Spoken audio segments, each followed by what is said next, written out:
അനീഷേട്ടാ, എന്താ മോളെ?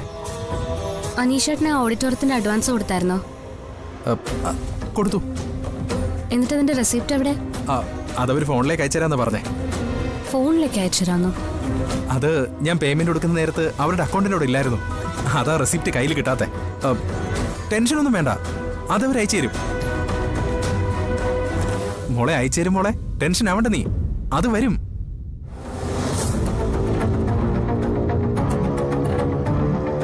അനീഷേട്ടാ, ഇവിടെ അനിയത്തിമാരുടെ കല്യാണം നടക്കാൻ പോകുന്നേ, അത് ഓർമ്മയുണ്ടല്ലോ. എടി, നീ എന്താ ഇങ്ങനെയൊക്കെ സംസാരിക്കുന്നത്? അനീഷേട്ടനെ ഏൽപ്പിച്ച പണം എന്ത് ചെയ്തു? ഞാനത് മണ്ഡപത്തിന് അഡ്വാൻസ് കൊടുത്തല്ലോ. അനീഷേട്ടാ, ഉള്ളത് പറയാലോ. എനിക്ക് ഈ പറഞ്ഞതിൽ തീരെ വിശ്വാസം പോരാ. മഞ്ജു, നീ എന്തിനാണ് എന്നെ ഇങ്ങനെ വിശ്വസിക്കുന്നത്? നിങ്ങളെ ഞാൻ ആദ്യമായിട്ടൊന്നും അല്ലല്ലോ കാണുന്നത്. അല്ല മഞ്ജു, അത് ഞാനും കൂടെ വരാം. നമുക്ക് ഒരുമിച്ച് മണ്ഡപത്തിലേക്ക് പോവാം. അവിടെ പോയിട്ട് ആ രസീത് നമുക്ക് നേരിട്ട് വാങ്ങാം. അപ്പൊ നിനക്ക് എന്നെ വിശ്വാസമില്ല? ഒട്ടുമില്ല. അതെ, ഈ പണത്തിന്റെ പേരിൽ എന്തെങ്കിലും പ്രശ്നം ഉണ്ടായ പിന്നെ നമുക്ക് രണ്ടാൾക്കും ഈ വീട്ടിൽ യാതൊരു സ്ഥാനവും ഉണ്ടാവില്ല. അത് ഓർമ്മ വേണം. എടി, ഒരു പ്രശ്നം ഉണ്ടാവില്ല. പണം ഞാൻ അഡ്വാൻസ് കൊടുത്തു കഴിഞ്ഞല്ലോ, പിന്നെന്ത് പ്രശ്നം? എന്താ, നിനക്ക് റെസിപ്റ്റ് കണ്ടാ പോരെ? അതിന് നീ എന്റെ കൂടെ വരണമെന്നൊന്നുമില്ല. വൈകുന്നേരം വരെ നീ ഒന്ന് വെയിറ്റ് ചെയ്യ്. വൈകുന്നേരം ഞാൻ വരുമ്പോ റെസിപ്റ്റ് ഞാൻ കൊണ്ടുവന്നേരാം. അപ്പൊ നിനക്ക് സമാധാനാവുമല്ലോ. ഇപ്പോഴും ഞാൻ പറയുക, അഡ്വാൻസ് കൊടുത്തിട്ടുണ്ടെങ്കിൽ പ്രശ്നമില്ല, ഇല്ലെങ്കിൽ നിങ്ങളെ ഞാൻ വാക്കത്തി കൊണ്ട് വെട്ടിക്കൊല്ലും. ചൂടാവല്ലേ പൊന്നെ. വൈകുന്നേരം വരെ നീ ഒന്ന് ക്ഷമിക്കടി. ശരി ശരി, ഞാൻ പോയിട്ട് വരാം.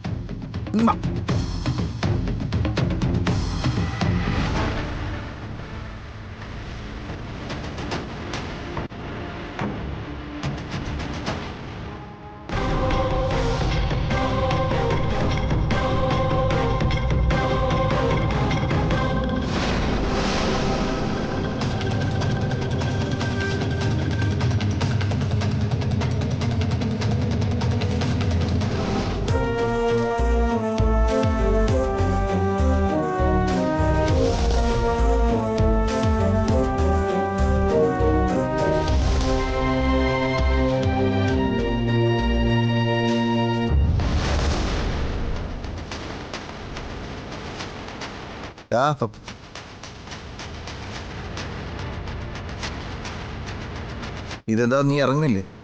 ഇല്ലടാ. അതെന്ത് പറ്റി?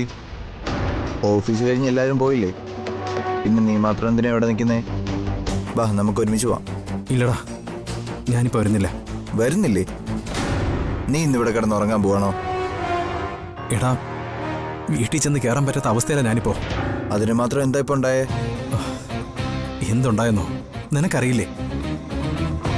അനിയത്തിമാരുടെ കല്യാണത്തിന് വേണ്ടി മണ്ഡപം ബുക്ക് ചെയ്യാൻ തന്ന പണം എടുത്തല്ലേ ഞാൻ കഴിഞ്ഞ ദിവസം ചീട്ട് കളിച്ചത്. കളിയിൽ തോക്കുകയും ചെയ്തു. ആ പണം മുഴുവൻ നഷ്ടപ്പെടുകയും ചെയ്തു.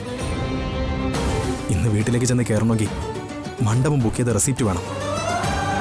പണം കൊടുക്കാതെ എങ്ങനെ റെസിപ്റ്റ് കിട്ടൂടാ? ചീട്ടുകളി തുടങ്ങിയെന്ന് അറിഞ്ഞപ്പോഴേ ഞാൻ പറഞ്ഞതാ കളി മതിയാക്കാൻ. നീ അത് കേട്ടില്ല. കയ്യിലിരുന്ന് മുഴുവൻ കാശെടുത്ത് കളിച്ചു. അതുകൊണ്ടല്ലേ ഇപ്പം ഈ ഗതി ഉണ്ടായത്. ഇനി എന്തു ചെയ്യും? എനിക്കൊരു ഐഡിയ ഇല്ല.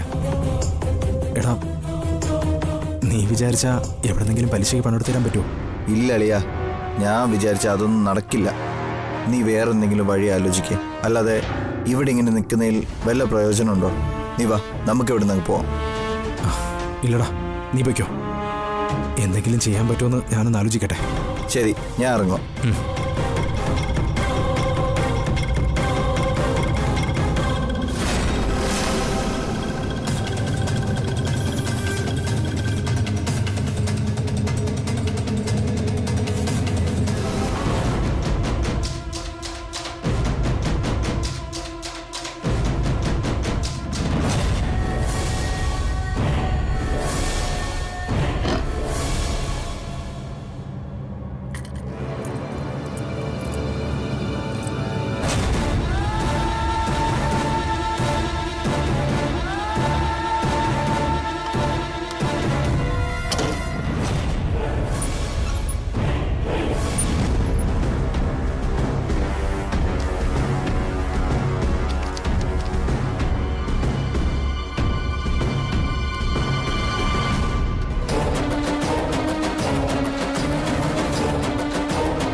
മഞ്ജു, എടി മഞ്ജു.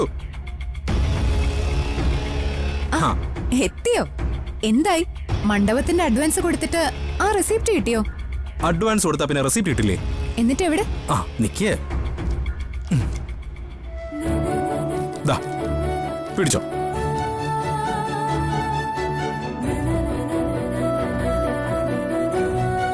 ഇപ്പൊ നിന്റെ സംശയം മൊത്തം മാറിയല്ലോ. അല്ല, ഇനി എനിക്ക് മനസ്സമാധാനത്തോടെ ഇവിടെ കിടന്ന് ഉറങ്ങാമല്ലോ. നീ എന്നെ വെട്ടിക്കൊല്ലുന്നില്ലല്ലോ. ഓ ചേട്ടാ, അത് രാവിലത്തെ ദേഷ്യത്തിന് ഞാൻ വെറുതെ പറഞ്ഞല്ലേ. പൊതുവെ ഉത്തരവാദിത്തക്കുറവുള്ള ആളാ അനീഷേട്ടൻ. ഇക്കാര്യത്തിലും നിങ്ങൾ ആ ഉത്തരവാദിത്തക്കുറവ് കാണിക്കുമെന്ന് ഞാനൊന്ന് സംശയിച്ചു. ചേച്ചി, ചേട്ടന് വേണ്ടത്ര ഉത്തരവാദിത്വ ബോധം ഉണ്ടെന്ന് ചേച്ചിക്ക് ഇപ്പൊ മനസ്സിലായോ? മനസ്സിലായി.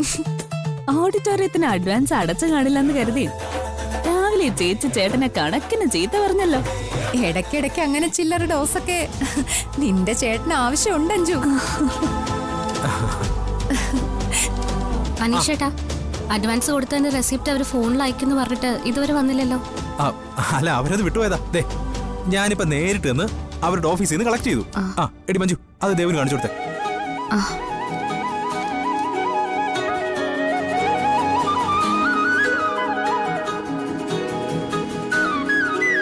ശരി. അല്ല, 2 ദിവസത്തിനകം ശമ്പളം കിട്ടൂന്നല്ലേ പറഞ്ഞേ? അത് കിട്ടിയോ? കിട്ടൂന്ന് പറഞ്ഞ ശമ്പളം. ചേച്ചിക്ക് ഇപ്പൊ എല്ലാം കൊണ്ട് സന്തോഷായില്ലേ? സന്തോഷായി. ആ, എന്നാ നീ കാശ് കൊണ്ട് സൂക്ഷിച്ചു വെച്ചേ.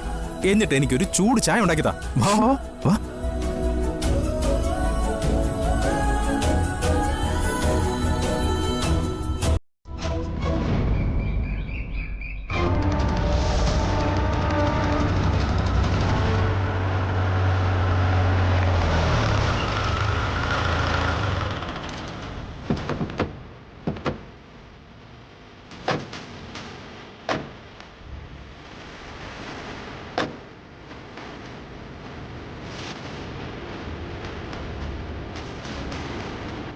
അനീഷിനെ വിടല്ലേ ഇത്? അതെ സർ. അനീഷുണ്ടോ? ഉണ്ട്. എന്താ സർ കാര്യം? ഞങ്ങൾ അയാളെ അറസ്റ്റ് ചെയ്യാൻ വേണ്ടി വന്നതാണ്. അറസ്റ്റോ? എന്തിനാ ഏട്ടൻ അറസ്റ്റ് ചെയ്യുന്നത്? അയ്യോ, പോലീസ്! ഏട്ടാ, അനീഷേട്ടാ, ഒന്ന് ഓടി വാ. അമ്മേ, ഒന്ന് വാ അമ്മേ. പോലീസ്! അനീഷേട്ടാ!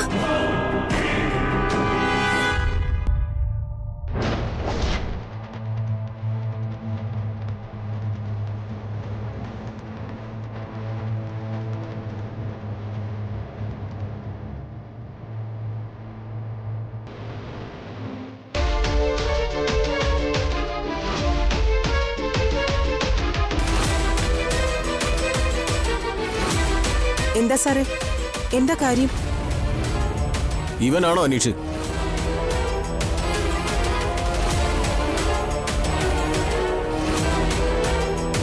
നീയാണോടാ അനീഷ്?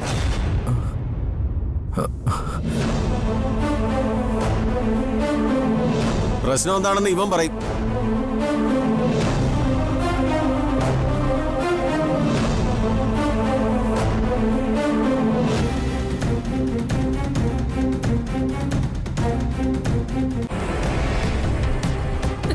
ഇറങ്ങി നിങ്ങളിങ്ങോട്ട് മാറിയുന്നേ. നിങ്ങളുടെ മോൻ ചെയ്ത പ്രവൃത്തി എന്താണെന്നറിയോ? അറിയോന്ന്?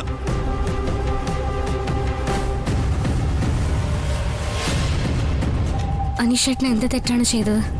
മോഷണം.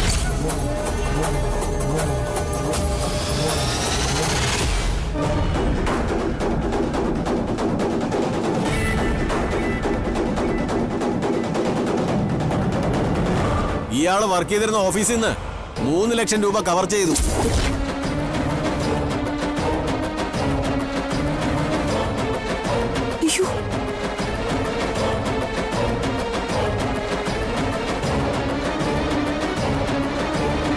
മോഷണം നടത്താനോ? എന്റെ മോനോ? ഇവൻ ആരുടെ 5 പൈസ പോലും മോഷ്ടിക്കില്ല. ഇത് സാറിനോട് ആരോ കള്ളം പറഞ്ഞതാ. സർ, അനീഷേട്ടൻ ഒരിക്കലും അങ്ങനെയൊന്നും ചെയ്യില്ല സർ. ആരും ഇയാളെ കൂടുതൽ സമർത്ഥിക്കാനൊന്നും നിൽക്കണ്ട. ഇവൻ ഓഫീസിൽ നിന്ന് പണം മോഷ്ടിച്ചതിന് വ്യക്തമായ തെളിവുകളുണ്ട്.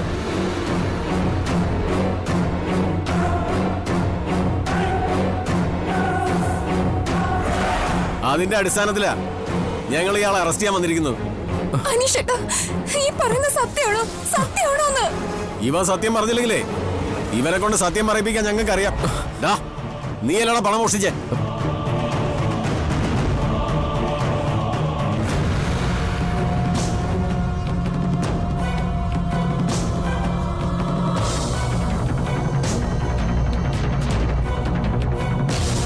പറയടാ.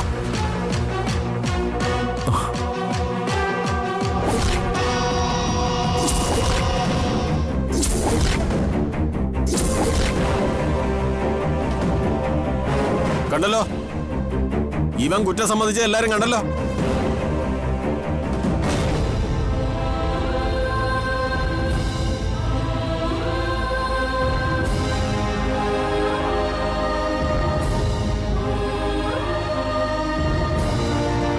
പറ അനീഷേട്ടാ, എന്തിനാ പണം മോഷ്ടിച്ചേ? പറയാൻ, എന്തിനാ പണം മോഷ്ടിച്ചേ? അത് ഓഡിറ്റോറിയത്തിന്റെ അഡ്വാൻസ് കൊടുക്കാൻ വേണ്ടിയാ. ഓഡിറ്റോറിയത്തിന് അഡ്വാൻസ് കൊടുക്കാനോ?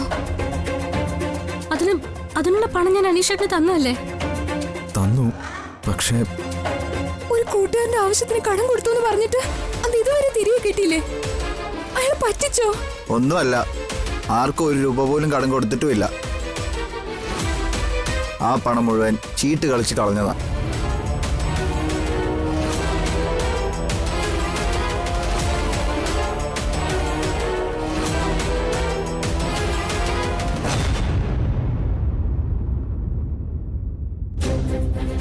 അപ്പൊ സത്യാവസ്ഥ എല്ലാവർക്കും ബോധ്യപ്പെട്ടല്ലോ. ബാക്കി വിശേഷങ്ങളൊക്കെ നമുക്ക് സ്റ്റേഷനിൽ ചെന്നിട്ട് പറയാം. സർ, ഇവനെ പിടിച്ച് വണ്ടി കയറ്റ്. സാറെ കൊണ്ടുപോവില്ലേ?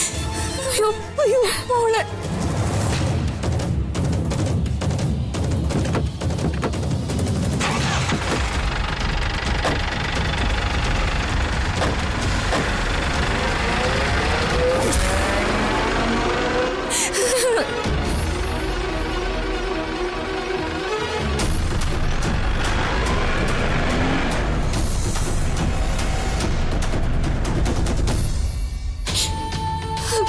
ചേച്ചി,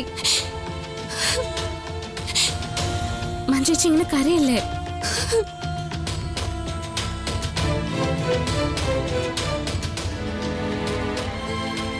വന്ന മനുഷ്യൻ മോഷണം തുടങ്ങിയല്ലോ ഭഗവാനെ.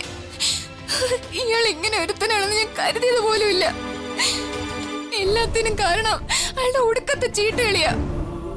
ചീട്ട് കളിച്ച് കളിച്ച് അവസാനം ജയിലഴി എണ്ണേണ്ട ഗതിയായി. എന്റെ ഈശ്വര, എനിക്കിതൊന്നും കാണണ്ട. എനിക്കിനി ചത്താ മതി. അയ്യോ മഞ്ജേച്ചി,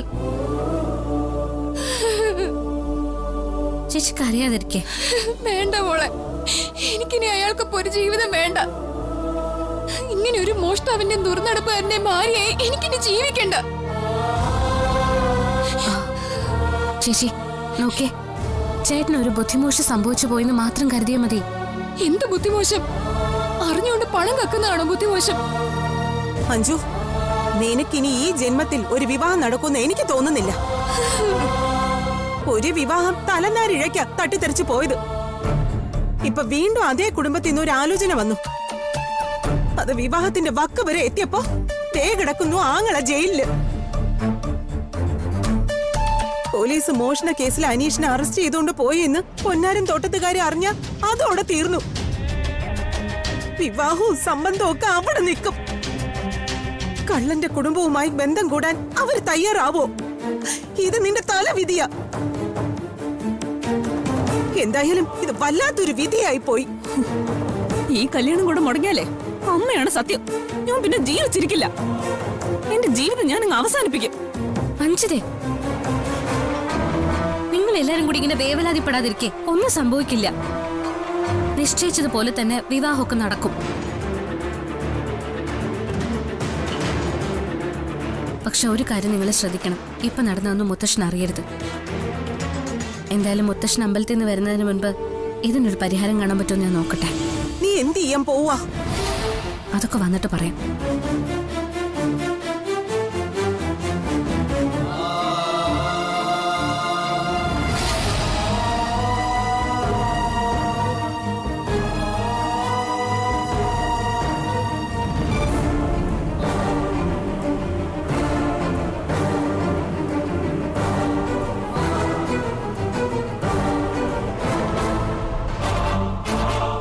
എന്റെ മുന്നിലിരുന്ന് കരഞ്ഞിട്ടും കാല് പിടിച്ചിട്ടൊന്നും ഒരു കാര്യമില്ല.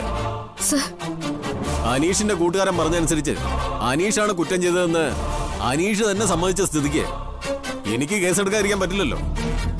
സർ ദേവി ഇതങ്ങനെ പറയരുത്. പിന്നെ ഞാനെന്ത് വേണം? ചേട്ടൻ ഇത് ആദ്യമായിട്ട് ഒരു മോഷണം നടത്തുന്നത്. ഇതിനു മുമ്പ് ഇങ്ങനെയൊന്നും ചെയ്തിട്ടില്ല. ഇതെന്തോ ബുദ്ധിമോശം കൊണ്ട് സംഭവിച്ചു പോയതാ. അതുകൊണ്ട് ഒരിക്കലത്തേക്ക് സാർ ദയവ് കാണിക്കണം. ഞാൻ പറഞ്ഞില്ലേ, എനിക്കൊന്നും ചെയ്യാൻ പറ്റില്ല. Sir please. ഞാൻ അനീഷ് വർക്ക് ചെയ്യുന്ന കമ്പനിയിലെ മാനേജറാണ്. ഞാനാണ് ഇവിടെ അനീഷിനെ പ്രതിയാക്കി കേസ് കൊടുത്തിരിക്കുന്നത്. അനീഷിന് വേണ്ടി പെങ്ങൾ വിഷമിക്കുന്നത് ഇത്രയും നേരം ഞാൻ കണ്ടുകൊണ്ടിരിക്കുകയായിരുന്നു. അത് കണ്ടപ്പോൾ പെങ്ങളോട് എനിക്ക് സഹതാപം തോന്നി. ആ സഹതാപത്തിൻ്റെ പേരിൽ പെങ്ങളോട് ഞാൻ പറയുക, കേസ് പിൻവലിക്കാൻ ഞാൻ തയ്യാറാണ്. പക്ഷെ വെറുതെ പറ്റില്ല. അനീഷ് മോഷ്ടിച്ച മുഴുവൻ തുകയും ഇവിടെ വെച്ച് തിരികെ എൻ്റെ കയ്യിൽ ഏൽപ്പിക്കണം.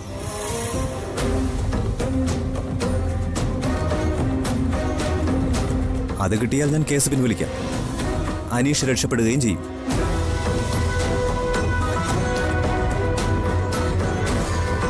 എന്താ സർ, അത് മാന്യമായ ഉപാധിയല്ലേ? അതൊക്കെ ശരി തന്നെയാണ്. പക്ഷെ മോഷ്ടിച്ചെടുത്ത തുക എപ്പോ തിരികെ കിട്ടും? അതിനുവേണ്ടി അധികം വെയിറ്റ് ചെയ്യാനൊന്നും പറ്റില്ല. ഒരു മണിക്കൂർ സമയം കൊടുക്കാം സർ. ശരി, 1 മണിക്കൂർ തരാം. അതിനുള്ളിൽ പണം ഇവിടെ എത്തണം.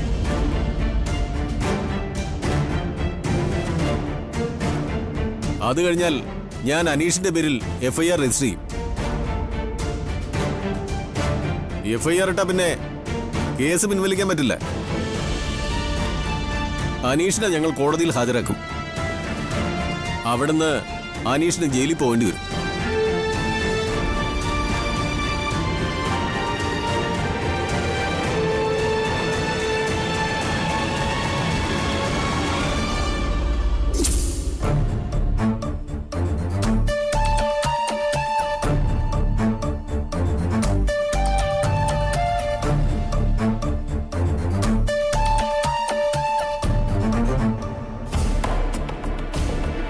മുത്തശ്ശ, 1 മണിക്കൂറിനുള്ളിൽ എങ്ങനെയും പണം സംഘടിപ്പിച്ചേ മതിയാവും.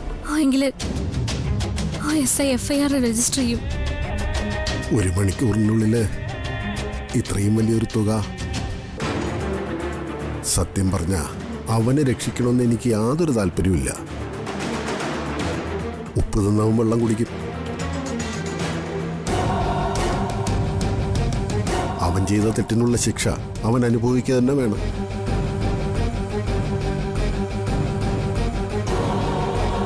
ഈ കുടുംബത്തിൽ ഇന്നേ വരെ ആരും ഇങ്ങനെ ഒരു പേരുദോഷം കേൾപ്പിച്ചിട്ടില്ല. ഇതിപ്പോ കള്ളന്റെ കുടുംബമായി മാറിയില്ലേ? അച്ഛാ, ഇതിപ്പോ അധികം ആരും അറിഞ്ഞിട്ടില്ല. അതുകൊണ്ട് അച്ഛൻ പറയും പോലുള്ള നാണക്കേടൊന്നും ഉണ്ടാകാനും പോകുന്നില്ല. പണം തിരികെ കൊടുത്താ പ്രശ്നം ഇവിടെ തീരുകയും ചെയ്യും. എത്രയും പെട്ടെന്ന് അത് കൊടുത്ത് അവന് സ്റ്റേഷനിൽ നിന്ന് പുറത്തിറക്കണം. കേസെടുത്തു പോയാ പിന്നെ നമുക്ക് പുറത്തിറങ്ങി നടക്കാൻ പറ്റാത്ത സ്ഥിതിയാവും. വലിയ നാണക്കേടാവും. എന്റെ കല്യാണം മുടങ്ങുകയും ചെയ്യും. അത് മുടങ്ങിയ പിന്നെ ഞാൻ നിർത്ത്.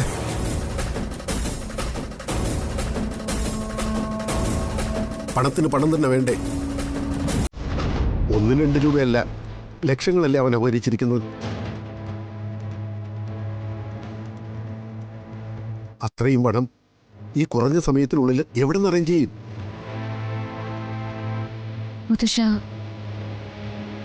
മുത്തശ്ശന്റെ പെൻഷൻ തുക അതെടുക്കാൻ പറ്റില്ലേ?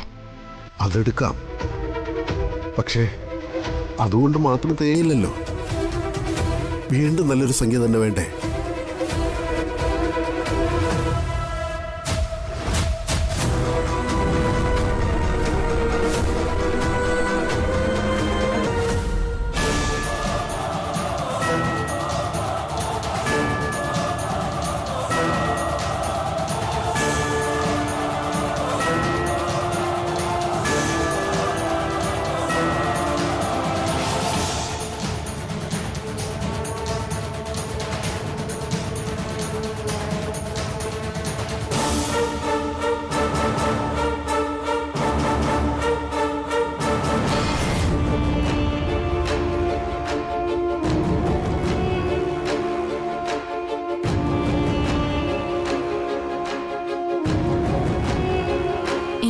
അനീഷേട്ടനെ രക്ഷിച്ചേ മതിയാവും. അഞ്ജിതയുടെ കല്യാണവും മുടങ്ങാൻ പാടില്ല. പണം സംഘടിപ്പിക്കണം. എന്താ ഒരു വഴി?